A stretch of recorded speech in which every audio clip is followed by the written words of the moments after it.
Hi, everyone. My name is Dr. Bess Rowen, and I'm really happy to be virtually here today to talk with you about Eugene O'Neill's Beyond the Horizon, which is honestly one of my favorite O'Neill plays.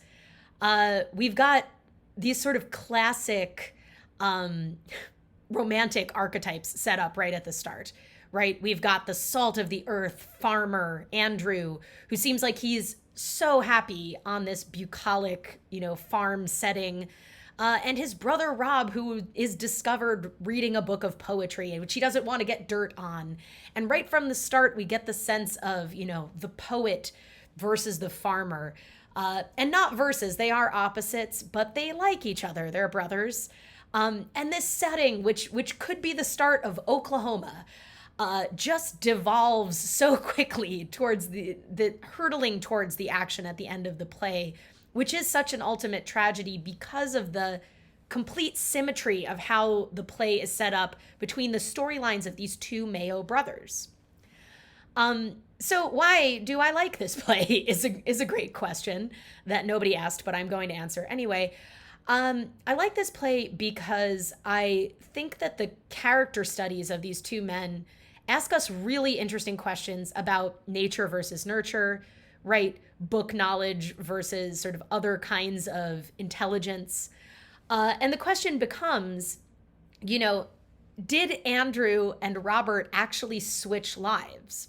Or is Andy just someone who is going to be content with and make the best of whatever is in front of him?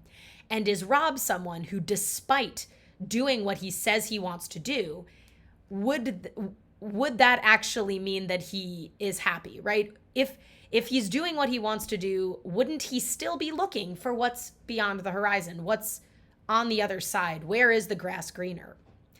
And I really do believe that. I think that if Rob had gone off with his uncle on the ship, he probably still wouldn't have been happy. And I don't believe that Andy and Ruth would have ended up in that kind of situation, because I think Andy would have made the best of things. Also, he would have been a lot better at being a farmer. But Ruth is an interesting question too, because she is the fulcrum of this story, not in a positive way. She is basically there to ruin everybody's lives, which is not, unfortunately, terribly unusual in a Eugene O'Neill play. But she is one of the worst, I think, O'Neill women in terms of her ability to dissemble everything around her. But she does remind me a lot every time I read or see this play. It reminds me a lot of Edith Wharton's 1911 novel, Ethan Frome. So in Ethan Frome, sorry to spoilers to a 100-year-old novel, in Ethan Frome, this man is married to this woman named Zena, who is sort of always ill. And he has they have this servant whose name is Minnie, and Ethan kind of likes her, but they don't really get to do anything at any point, and then they end up in an accident.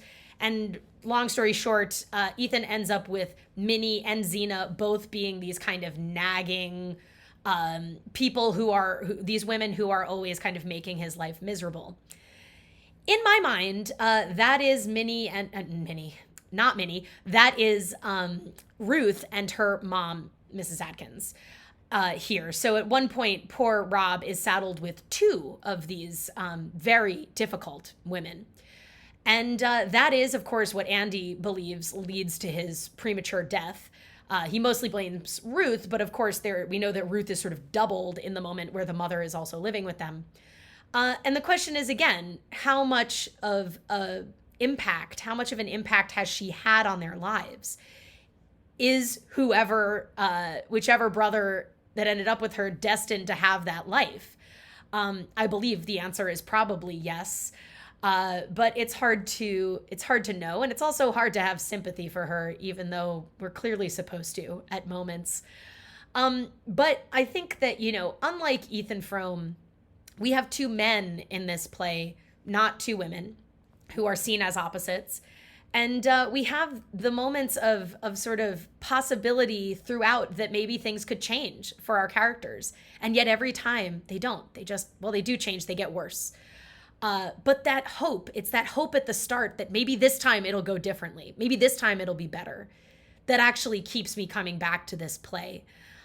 that optimism that's buried in this very pessimistic story is the thing that I think strikes me more than anything else when I think about Beyond the Horizon.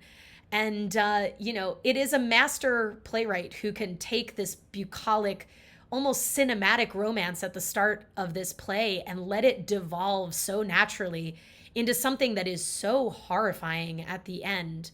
And that leaves us wondering, will Andy succumb to the same fate? I would like to hope he wouldn't. But that's an acting choice that an actor and director and production team have to figure out for their own production. So I hope that you have enjoyed kind of my musings on this particular topic and that you enjoyed the production. And thank you very much for tuning in. Bye-bye.